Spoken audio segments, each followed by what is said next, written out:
It seems to me to be the proof of his failure.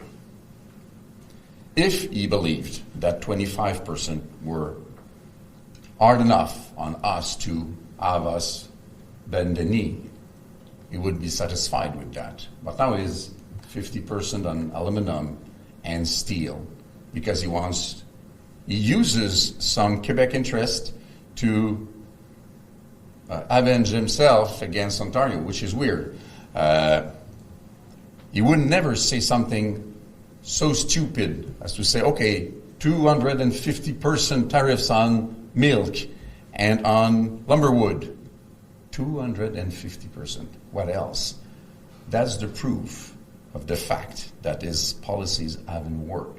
And he doesn't have much time before his own economy, inflation and markets show him that this has already lasted long enough. And he's got to sit at the table and start a serious negotiation, because this is the only way to do things for United States, Mexico, Canada, and Quebec.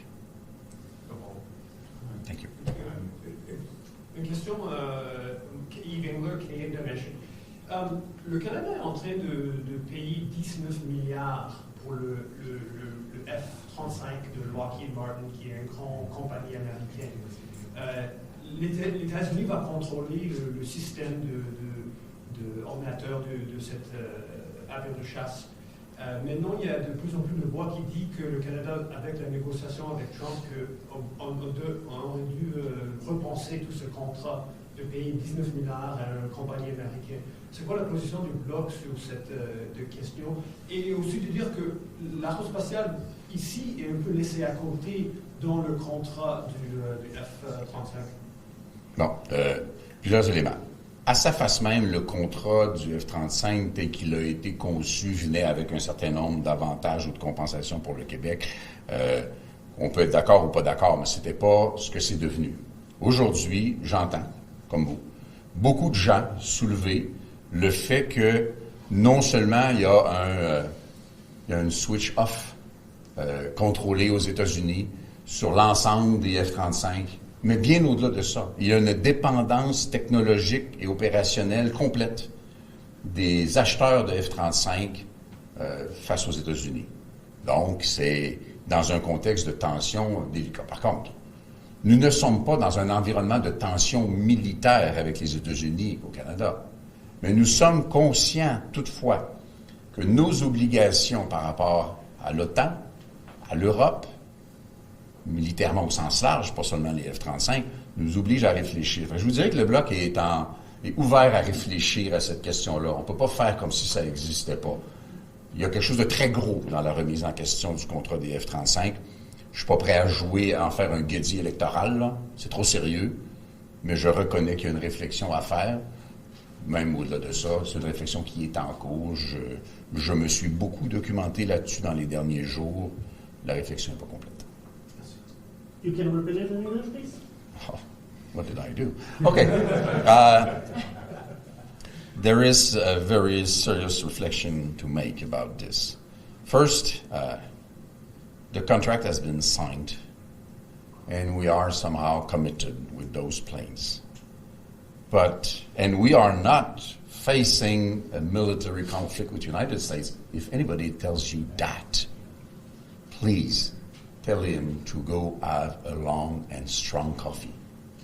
But we have to consider the whole picture of Canada being member of NATO, and an independent Quebec would be member of NATO also, with its responsibilities, and Europe being left almost alone, facing Russia, protecting Ukraine. So we have to think about the way we see our own futures in terms of military. The answer to the question is that I have been getting a lot of documentation about the F-35 issue in the recent days and weeks. I'm reading it. I'm thinking about it. I'm not to the point to say we have to cancel any such contract. But I've reached a point where I believe it's something to be discussed at the highest levels. How do we make sure that we keep control over some equipments which we pay very, very, very high price for, and that we do not operationally control. Merci beaucoup. Pas d'autres questions, c'est ce qui m'a fait à la conférence de presse. Merci infiniment. Just a quick question on your candidate in the race in English, in his writing, and the carbon tax and everything about that, please. I read in the recent weeks a book named Le Duel culturel des nations, Nations Cultural Duel, and I completely fell in love with the book.